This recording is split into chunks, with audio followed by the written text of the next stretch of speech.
શહેરના વરાછા ઝોનમાં સમાવિષ્ટ પુણા વિસ્તારમાં છેલ્લા કેટલાય સમયથી ગેરકાયદેસર બાંધકામોની સાથે રહેણાંક વિસ્તારમાં ઔદ્યોગિક એકમોના ધમધમાટના પગલે સ્થાનિકોમાં ભારે રોષ જોવા મળી રહ્યો છે।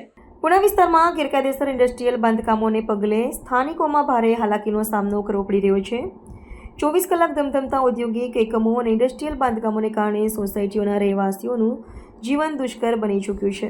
આ અંગે સ્થાનિકો દ્વારા અનેક વખત લેખિત મૌખિક રજૂઆત કરવા છતાં તંત્ર દ્વારા આ ન્યુસન્સ સામે કોઈ કાર્યવાહી કરવામાં આવી નથી।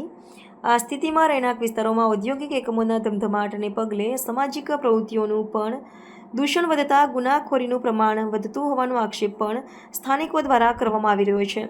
રહેણાંક વિસ્તારોમાં ઔદ્યોગિક એકમો અને ગેરકાયદેસર ઇન્ડસ્ટ્રીયલ બાંધકામ દૂર કરવા અંગે રજૂઆત કરવા છતાં કોઈ કાર્યવાહી ન થતાં આજરોજ પુણા તળાવ ખાતે કોંગ્રેસી નેતાઓ દ્વારા ઔદ્યોગિક બાંધકામો હટાવો પુણા બચાવોની માંગ સાથે ધરણા પ્રદર્શનો યોજવામાં આવ્યા હતા।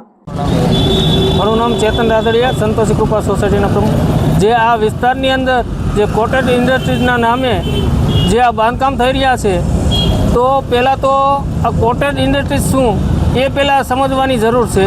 કારણ કે કોટેજના નામે અત્યારે મશીનરી બધું તો એ અહીંયા ચાલે છે। તો કારણ કે સૌ પ્રથમ વાત કરીએ તો કારણ કે અહીંયા રાતના અને ધંધા ચાલતા હોય છે, અહીંયા બાજુમાં સ્કૂલો છે, તો બાળકો અને મહિલાઓ અહીંથી અવારનવાર નીકળતા હોય છે, તો ત્યારે અહીંયા ગેર પ્રવૃત્તિઓ પણ એટલી થતી હોય છે। કારણ કે ખાતાની અંદર રાતે પહેલાં કારીગરોને બધા હોય છે, દારૂ પીને નશામાં ધૂત હોય અને ગમે તે વસ્તુ કરે। હજી આપણે જોઈએ કે લસકાણાની અંદર કાલે તે જે બનાવ બન્યો એવા બનાવ ન બને એના માટેનો આ અમારો ધરણાનો કાર્યક્રમ છે। મેડમ સુરેશભાઈ સુહાગિયા, પ્રમુખ શાંતિ નિકેતન સોસાયટી પુણા ગામ। આજરોજ અહીંયા પુણા ગામ તળાવ ખાતે અમારો જે ગેરકાયદેસર બાંધકામો થઈ રહ્યા છે, ઇન્ડસ્ટ્રીયલ બાંધકામો થઈ રહ્યા છે, હટાવો અને પુણા બચાવોની માંગ સાથેનો આ ધરણા પ્રદર્શનનો કાર્યક્રમ રાખવામાં આવેલો છે। કારણ કે આ વિસ્તારની અંદર જે પ્રમાણે ગેરકાયદેસર રીતે ઇન્ડસ્ટ્રીયલ બાંધકામો થઈ રહ્યા છે, તેના કારણે સમાજની વ્યવસ્થા ખોરવાઈ રહી છે, અસામાજિક તત્વોનો ત્રાસ વધી રહ્યો છે, ડ્રગ્સ દારૂ જેવા દૂષણો વધી રહ્યા છે, તેમજ સૌથી મોટો ટ્રાફિકનો જે મોટો મુદ્દો છે, ટ્રાફિક વધી રહી છે। કેમ કે આડેધડ બેફામ રીતે વાહનો અંકારવામાં આવી રહ્યા છે અને રોડ ઉપર પાર્કિંગ કરવામાં આવી રહ્યા છે, તેના કારણે લોકોને આ વિસ્તારના લોકોને ખૂબ મોટો ત્રાસ ભોગવવો પડી રહ્યો છે। આ જે ગેરકાયદેસર બાંધકામો છે એની તંત્રને નીચેથી લઈને ઉપર સુધી તમામ જગ્યાએ રજૂઆતો કરવા છતાં પણ કોઈ કાર્યવાહી કરવામાં નથી આવતી।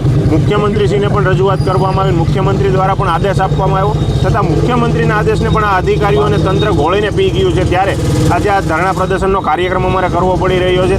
કારણ કે આજે આ ભ્રષ્ટાચારની જે સરકાર ચાલી રહી છે તેની અંદર અધિકારીઓ પણ નેતાઓના નેતા બનીને બેઠા હોય એવું લાગી રહ્યું છે। કારણ કે આ ઉપરના લેવલથી જો આદેશ આપવામાં આવતો હોય છતાં પણ જો આ તંત્ર દ્વારા કોઈ કાર્યવાહી કરવામાં ન આવતી હોય તો આપણને ખબર પડવી જોઈએ કે આની અંદર કેટલો ભ્રષ્ટાચાર અને માંજા મૂકી છે।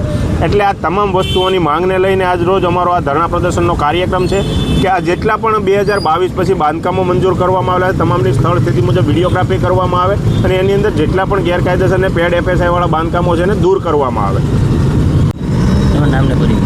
દિનેશભાઈ સાવલિયા। દિનેશભાઈ, ધરણા પ્રદર્શન કરવાનું શું કારણ?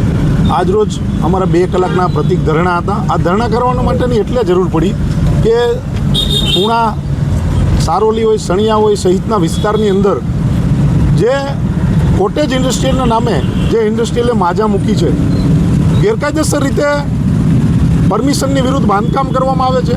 આ બાંધકામના લીધે આ વિસ્તારમાં જે લોકો રહે છે અને ખૂબ મોટી હાલાકી તકલીફો પડે છે। ઇન્ડસ્ટ્રીયલ અંદરની જે કચરું નીકળે એ કચરું પણ રસ્તા ઉપર નાખવામાં આવે છે। ત્યાં વાહનોને જે ભારે વાહનોની અવરજવરો એમના કારણે ટ્રાફિકની સમસ્યા પણ ઉદ્ભવી છે। સાથે સાથે આજુબાજુમાં જે સ્કૂલો આવેલી છે એ બાળકોને ભણવામાં પણ તકલીફો થઈ રહી છે। અહીંયા સુરત મહાનગરપાલિકાની સુમન સ્કૂલ બની રહી છે। આજથી 3 મહિના પહેલાં મેયરશ્રી જ્યારે રાઉન્ડમાં આવેલા અને સ્કૂલની બાજુમાં એણે જે ગેરકાયદેસર બાંધકામ જોયા એમણે આદેશ આપ્યા કે આ જે ગેરકાયદેસર બાંધકામ છે ને હટાવવામાં આવે। હટાવવાની વાત તો દૂર રહી, એને બદલે વધારે બાંધકામો થતા જાય છે। એટલે જે આ સુરત મહાનગરપાલિકાના પ્રથમ નાગરિક એવા મેયરશ્રીના આદેશને પણ જો આ તંત્ર ઘોળીને પી જતું હોય તો કેટલા વ્યાપક પ્રમાણમાં ભ્રષ્ટાચાર થયો હોય છે એ આપણે પણ જોઈ શકીએ છીએ અને જાણી શકીએ છીએ। શાસક પક્ષ અને અધિકારીઓ તો આ ભ્રષ્ટાચારમાં લુપ્ત છે જ, પણ શાસક પક્ષ અને વિપક્ષ જ્યારે એમાં સહકાર આપતો હોય એ પરિસ્થિતિઓ એમની મુખ સંમતિ આ ભ્રષ્ટાચારની અંદર હોય, એટલે આ ભ્રષ્ટાચારની અંદર શાસક અને વિપક્ષ બંને ભાઈ હોય એવી પરિસ્થિતિ જ્યારે હોય ત્યારે આ જે લોકોને હાલાકી પડે છે, તકલીફ પડે છે, એમાંથી મુક્તિ અપાવવા માટેનો આજનો અમારા કાર્યક્રમની એક શરૂઆત છે.